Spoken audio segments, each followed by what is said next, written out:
I thought we'd start with some fun questions first. Like, when was the last time you were afraid? Oh, it's been like 20 seconds. Really? Yeah. And so what scares David Cohen? People. Really? Yeah. Were you afraid of me? I'm extremely introverted. And it's hard to be introverted and be an investor, but I've sort of figured out how to do that. I'm not actually scared, but maybe a little. And I also don't like to travel. I get a little scared on planes. Yeah. And so what do? Do you have any secrets that you use to overcome your fears? Just, distraction, music, reading. Like when a plane's taking off, I'm always like trying to read something or ignore. Any rituals that you use in your life to keep the joy going? Because I know what you do sometimes can be hard. Rituals. So there's a bunch of sports ones. Okay. But that not really relevant. Like, I always have to sit in the same place when I'm watching a Florida State Seminole game. You do? Okay. I can't move, and so I have to pee before I watch the game. And you're there the whole time? People bring me stuff, and that's my seat. And sometimes when I move, they lose. And in life, it's more like work-life balance stuff. So my wife and I have what we call a JIVID once a month, which is Jill and David. Oh, nice. And we always just go out. It's not a date night. It's a life sort of discussion, like what are our goals, what's going well. It's a chance to complain to each other and get away with it. Sometimes it's a little gift, something like that. So that keeps us sane. If I'm traveling a lot, there's always that, and always make sure it happens. That's and good advice. I walk on a treadmill in my office a lot. You do while you're working? Helps me think. Do you have one of those desks on the treadmill that, like the standing walking desk? It's a desk that you can elevate, and you push a button, it goes down. Nice. So it's an automated standing sitting desk. That's with cool. a treadmill, which I love. That's awesome. So I don't know, I do a lot of walking to clear my mind. What's the one big thing that changed your life? I mean, it's hard to pick one. I mean, obviously, meeting my wife and getting married and having kids, that was a life changer, which has been a great thing. In business, different mentors have affected me in huge ways. I mean, Brad Feld, we're sitting here in their office. He's been one of them.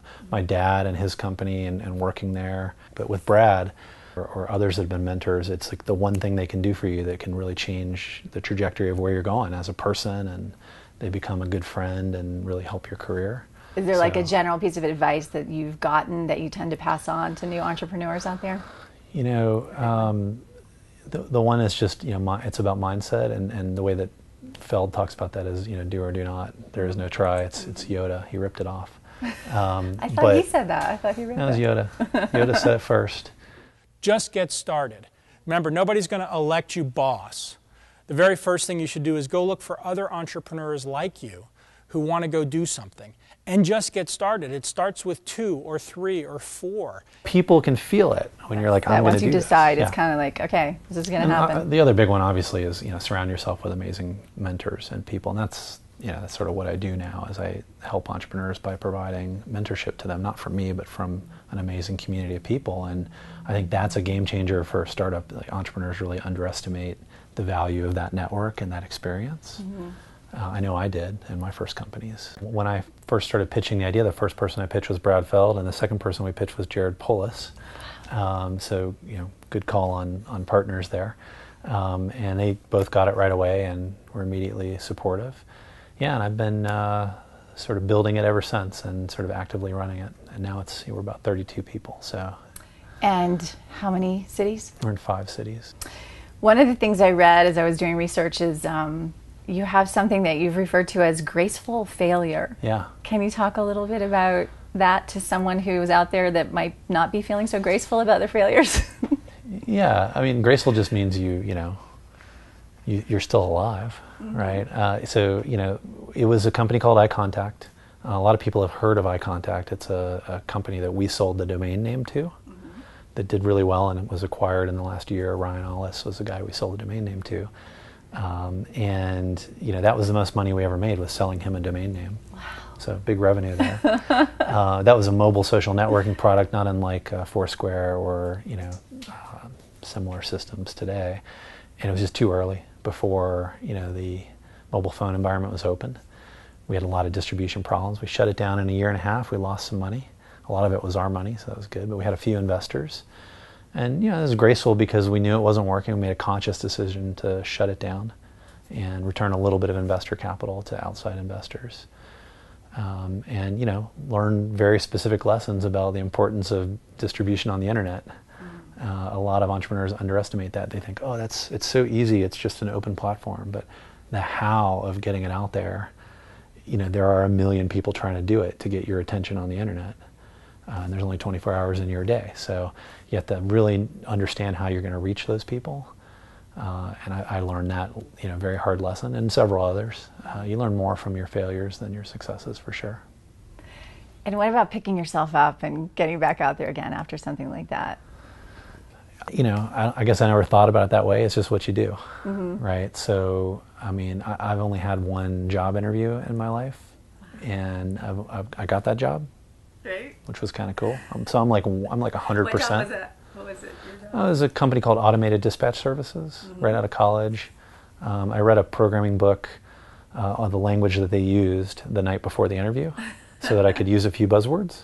So I was a programmer, but I didn't know that language, but I was able to pretend that I did, and I got the job. And, then I decided, this working for other people thing is tough, and, I wanted to control, what I created in the world and get some of the value from it, right? And I just decided that that's what I wanted to do. So quit that job and started a company, and, the idea of working for somebody else is now foreign to me. So I never, it was just what's the next startup, right? And I think that's how it'll always be for me. And I read that you're selling now and laters out of your locker when you were in like 8th grade. So this is a question I have for you. Do you think entrepreneurs are born, or do you think someone who has a desire but maybe they're in a regular job but they want to be an entrepreneur, can you make that leap? Or do you think it's just something in you, like I can't work for someone else? Yeah, that's a debate that's gone on forever. I don't know if I know the answer, but, I know that a lot of people don't know that they could be good entrepreneurs, right? Because they haven't tried it. So they might have been born an entrepreneur, but they're trapped in a body of an employee, and so they have to get out there and try it to find out. I definitely think you can learn. I do think you need an innate drive, this sort of desire to accomplish something meaningful and to create in the world to really be successful, because it's so hard to have a successful startup. It's much easier to take a job and get a nice salary, and there's no judgment about that. It's just it's a totally different lifestyle. I think you're born with something, right? Which is this sort of internal pride, the desire to create, and then you can learn a lot around that, right? So what Techstars is doing, a lot of it is teaching these companies how to be better entrepreneurs. I think they have to have that spark, right, and that internal drive, or I don't think it works. And I love this quote: entrepreneurs do stuff, and wantrepreneurs talk about doing stuff. Do you run into a few wantrepreneurs? Yeah, and often you can't tell the difference, but you just have to, it's a heuristic that I use. I just make an assumption that if you haven't done anything, you're not really an entrepreneur. So, the idea is the easy part. I always talk about this notion of, the idea has no value, right? Like, that website that you can go to trade ideas and make money off of ideas. So you just list your idea and then someone might buy it? No, I don't know. Yeah, because it doesn't exist. Because ideas are worthless, so there's no market for it, right? That's why it doesn't exist. That always works. It's shtick. I'm not the first one that fell for that. But the point being, it's not something that has value. You have to actually do it, right? So when you come to me with the greatest idea in the world, I just look at you and say, cool, like, where's the prototype? And that's just a simple test. And I say, well, I don't have a developer yet, I need funding. No, that's not what entrepreneurs do. Entrepreneurs run through walls. That's just a wall. Go run through it. Yep. If you're Nate and Natty from Ever Later, you teach yourself how to code to get through that wall. Or you convince someone to do it for free, right? Yep. To make a prototype. So that's what entrepreneurs do. They do stuff. And we use that test all the time. If we don't see evidence of stuff happening, you're just talking about an idea that doesn't have any value. So one of the things I read is the traits that you look for in a great entrepreneur are street smarts, passion, and commitment. So you don't need a Harvard MBA? How come? No, actually, you don't need a Harvard MBA. So we have a lot of data on this. We've seen applications from probably 15,000 companies now, 4,000 new ones a year. We've funded 160 companies. I'm an angel in 40 more outside of that. I see no correlation between a startup's ultimate success and what school somebody went to. And I think a lot of the other, investors that are doing volume have said the same thing. So it just doesn't seem to be the case. And so we don't put a lot of weight on exactly, where you went to school. We put more weight on, the street smarts of your team and the reason you're doing what you're doing, the passion you have around it, and, your ability to execute, which is evident by what you've done.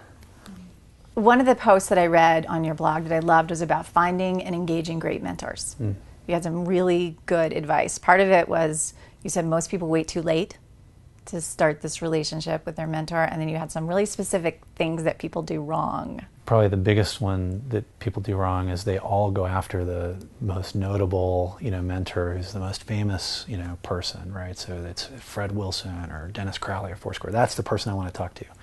And often that person doesn't necessarily have direct experience in what they're doing. You're kind of going after a name as opposed to going after someone that you really respect that has related knowledge to what you're doing.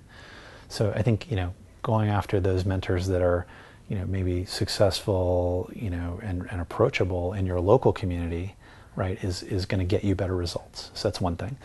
Another huge mistake is not closing the loop.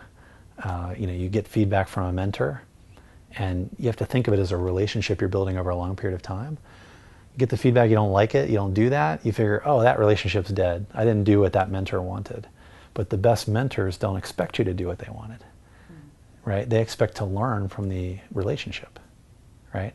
So if you go off and you test the thing that they told you to do and they were right, and you tell them that, they'll learn. If it was wrong and you tell them that, they'll also learn. Right? So why is a mentor helping out? Because it's fun and they get to learn. So just recognize that, close the loop, tell them what you're doing. If you disagree and you're going another direction, that's fine. Right? The best mentors will be excited to learn from that. They won't laugh at you when you were wrong. They'll learn when you're right, hopefully. So I think closing the loop's super key. So those are some of the things that people do wrong. We also, on that blog, I have a blog post called the Mentor Manifesto, which is how to be a good mentor. Sort of from the other perspective.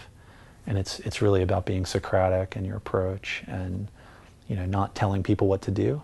So you kind of see it from both sides when you read those two posts. Yeah, and I loved what you said just about keeping that conversation going, not necessarily always taking their advice, but doing something. Yeah. Which goes back to doing stuff, and then writing your mentor back and saying, here's what I did, here's why, and keeping them engaged, and they learn, you learn. And that something could be, I took a shower and I thought about what you said and I don't agree with it. And so I'm not going to do that. And I think, you have some mentors that aren't great that say, well, that's a stupid decision. And then you have other mentors that say, okay, awesome. Like, I'm glad you thought about it. Hopefully it was helpful. That's the mentor you want. Right? So I think it's not about being right as a mentor. It's about building a relationship, working with someone, giving them ideas and learning from what they learn in the process. Great. Let's talk about this Microsoft Accelerator in Seattle. You just announced this in January. You said it's been a huge hit, and I read you said it's really blown me away. Yeah. And I'm thinking of all the Techstar stuff that happens, all the stuff that you're involved in. What does it take to blow you away? What is this? So first I'll tell you quickly what the Microsoft Accelerator is. So it's powered by Techstars, a Microsoft program. It's in Seattle in a Microsoft building. What does that mean? We actually run it for them. But they're super involved in picking the companies and providing resources and mentors to the companies, and they provide the funding. So what's blown me away is the first program was focused on a technology called Connect, which is the motion control and voice system that Microsoft has on the Xbox and now on Windows. That's a really specific technology. It's not mainstream in startup culture from my perspective, right?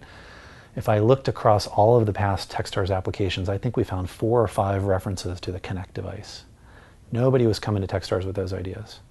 Okay, that one device and there's one accelerator in Seattle that you have to travel to for $20,000 attracted 500 companies from around the world to apply to the program. Okay, that means there must be thousands. So this one little device created thousands of companies, each of which employs several people. It created thousands and thousands of jobs, right? And so I was just blown away by the number of people that were building something on this platform that were willing to pick up and move for a little bit of money and mentorship. And then we picked 11 companies. Half of them were international, I think 5, and 6 from the US. And just the things that they were creating were not what you would expect. It wasn't a game, right, on an Xbox. It was, a way for a doctor to control an operating room in a sterile environment, right? It was a way to turn a projector on the wall into a touchable wall that you could manipulate any software that was running and coming off that projector. So just amazing innovations from this one little ecosystem around Microsoft called the Connect. So that's what blew me away. And of course, we had the demo day, and there was a lot of investor interest. I think a bunch of the companies will get funded. And for us, it was an experiment. But we're happy to be doing more. Microsoft's announced the second program that we're powering, so we're excited about it. That's great. Yeah. That's really exciting. I was going to switch over now to this work-life balance. That's another thing that you have been very vocal about. In fact, just I think yesterday, I was following you on Twitter, and you tweeted best blog post ever about this idea of not only paid vacations, but paid vacations. Yeah. That's like mind-blowing. Yeah, so Full Contact, which is one of the Techstars companies, in fact, just yesterday they announced a new fundraise. I think they raised like $7 million. So they have a lot of paid vacations they can pay for now. They backed it up with some funding. It wasn't so much about the paid aspect of that I thought was amazing about the post. That's just a recruiting, genius idea that, Full Contact had. It's just a way to attract employees. And, but more it was about the core belief that you do need to disconnect. You do need to, get out there. And if the company's going to pay for it, you're more likely to do it, and you're more likely to be a long-term employee that's loyal and, ready to rock for the company, right? So, I'm just a huge believer in that construct in general, and I think employees are more productive when they do disconnect once in a while. I don't do it as much as I should, but I do it. That's what I was going to ask, because I live with a startup entrepreneur, and he's on his fourth or fifth startup now. And, we're both entrepreneurs by nature, I think, a little bit. I'm a writer, so I'm working on my own at home. But I'm really big on napping, and I know I get, my best ideas when I'm unplugged. My husband's much more, 24/7. His brain is.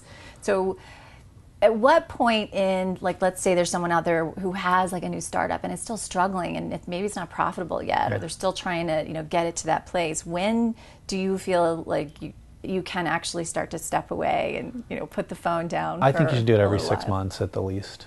And I with Techstars, I've more or less been on that schedule. If you look at my calendar today, it's back-to-back meetings every day, all day today from, probably 9 o'clock to 5:30, like literally just no breaks, go. And that's a typical day for me. And then I'll go home, hang out with my family, and then I'll work till 2 in the morning. Yesterday it was 3 in the morning. So if I look a little tired, that's why. But that's what we do as entrepreneurs, right? And I think the most important decisions or realizations I've made about Techstars have been when I've been sitting on a beach somewhere, reading a book, or just not worrying about what's going on right now, but just thinking deeply about the business alone, or talking to my wife about it, or whatever. And I think if you don't do that, you're missing a huge opportunity, right, to get away from it and see it from 10,000 feet. So you got to force yourself to do it. And you know what? You're a startup. The phone's going to ring. Your voicemail's going to say, I'm gone for a week. The world's not going to fall apart. No one's going to die. It's not brain surgery. I mean, we did an ambulance dispatch company, so in our case, we had to have somebody there, but generally not. Awesome. That's great. Okay, so let's talk Techstars. You've got a brand new batch here, right? There's 12 companies? 12, yeah. 12? You want to share a little bit about this crop of the world's finest entrepreneurs? Yeah. And So, I'm hoping we can meet some of them. Yeah, for sure. So, I mean, again, I don't know the exact number, Nicole will tell you, but, somewhere around 800 to 900 companies applied. We picked 12. 12 seems to be the new 10. We really look for the line where it sort of feels like, it's okay, we'll let that one go, because we've always been focused on, quality and not quantity. So we don't want to have 40 companies. We want to really help every one of them.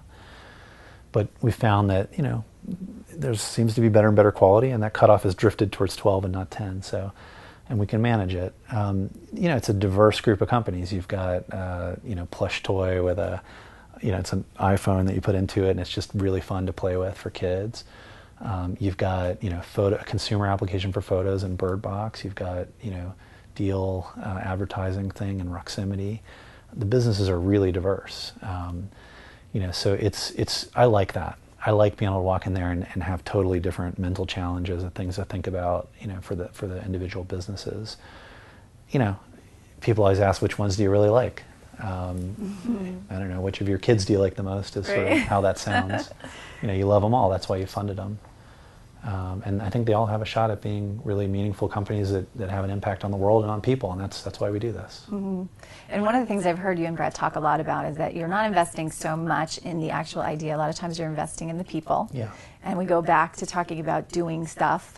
I just heard Brad say recently that if you really want to get into Techstars, a lot of the ones that you select apply early. Yep. And between the time that the application gets submitted and the time that you are selected, they've done a lot of stuff in between that time. So that seems to be one of the secrets of getting your attention. It is, although the secret's gotten out, and we get a lot of emails and updates. But Mark Suster, who's an investor in LA and a friend, said it best when he talked about it's lines, not dots. It's not a data point here and a data point there. And an application to Techstars is just one data point, right? So if you get it in earlier, you have the line, or you give us more data points over time while we're thinking about you. So that allows us to see that trajectory and where that line is going, and it's easier to get your head around investing. So it is a relationship, not an application, is a tip I would give people. And you have to build that largely over email or by updating the application with updates, but doing stuff during the application process is a important thing to think about, for sure. That's great. Finally, I've had a chance to just meet you and Brad both since I moved to Boulder a few years ago, and what always strikes me so deeply is that you're leaders in our community, you're very accessible, and you live by this philosophy of give first. Yep. And I think I've never in my life met anyone like you guys and lived in a community that really practices that. What would you say? Can you give some advice to some of these entrepreneurs out there across the country that are struggling, that are still at the beginning stages, and you guys make it look so easy? You're so relaxed and wise and Yoda-like. I don't know about that. Do what you love. For me, it's not hard to give first to entrepreneurs because I love working with them. I love thinking about their businesses. To me, the first year of a startup is just the most fun. Once it's working, it's boring. Who wants to be around something that operating business, right? I get a little antsy with Techstars because it kind of works on some level, and I almost want to break it so I can make it better again. And I think if you're an entrepreneur and you're not doing what you love, you can't get through that stuff. So be real with yourself about what you're working on and do it for the reason that you love it, not because it's a big market or it's going to make money or it's investable. That's a big thing we talk about. And I'm a huge believer. Every single company I've been involved in or that I've started that's been successful has been because somebody had a passion for a thing and they had a mission on it. It was something they wanted to change in the world, small or big, and it happened. It was often not manifested the way that they originally thought about it. 40% or more of companies that go through Techstars don't end up doing what they applied with, right? But they end up solving the problem. So be obsessed about the problem, not the solution, is something that we talk about. And if you are and you love that problem and you identify with it, whether you have it or you just identify it with people that do, or it's meaningful to you in some way, you're much, much more likely to be successful because it's just too easy to quit. Startups are just too hard. Yeah. Oh, that's great advice. One of the things we're doing at Stardo is we're creating a searchable database of really specific problems that entrepreneurs might be facing. Mm-hmm. So what I'd like for you to do, if possible, is just pick one thing that you could tell, like a quick 3-minute story or a really solid piece of advice that somebody might be able to just go search this one thing. So, of course, Techstars is all about mentorship. And we try to provide the best possible mentorship to our companies and give them that unfair advantage. A lot of people have come to me and said, okay, I get it, intuitively, but why specifically is mentorship so important? Why is it as an entrepreneur that I should remember to surround myself with the best people that I can, that have experience? What is it really going to do for me? Is it going to be a nugget here or there that I figure out and use in some way? So I'll tell you just a couple of maybe specific examples. that I've seen around Techstars of the power of having great mentors around you. Because I think entrepreneurs in general underestimate the value of having mentors. I know in my first company, I did not have any. And the first story I'll tell is of that company. It was called Pinpoint Technologies. We sold the company to a public company in 2009. 1999. Wow. Cut that. 1999. And it was called Zoll, the company that bought us. We sold the company in a nice exit. The company was 5 or 6 years old. It was a great outcome for everyone involved, but we had no mentors. So we, first-time entrepreneurs, 3 of us, were negotiating an exit to a public company on our own. Great. We had a great outcome. Everything was great. Happy we did it. Hindsight's 2020. Except 5 years later, the CEO of Zoll, who bought us, said, "You guys know you left half the money on the table?" This is a significant amount of money. Mm-hmm. Because we had never negotiated with a public company. We had never been through an exit. They had been through all kinds of things in their careers, right? They were a public company, had all kinds of great advisors. And they negotiated and really killed us on the negotiation. Now, we still did well, but we could have done twice as well. And we're talking about a fair amount of money. I saw that in action in Techstars many times later. We have companies that have, because a mentor has been on the phone with the acquirer, doubled their exit value on a phone call. So they had a term sheet that they were ready to sign, but through the experience of a mentor, they were able to get on the phone, have the mentor talk, on behalf of the company, or coach the entrepreneur through it and literally double the exit value. Okay, so if you think a good mentor is not worth a point or two in your company, it can actually be worth a lot more than that in 5 minutes, right? So those are some specific examples of how mentorship can help you. Second example, really quick, there's a company here in town that's a Techstars company called SendGrid. It's somewhere in the neighborhood of 100 employees, growing really, really rapidly. Raised a lot of funding, very profitable, interesting company.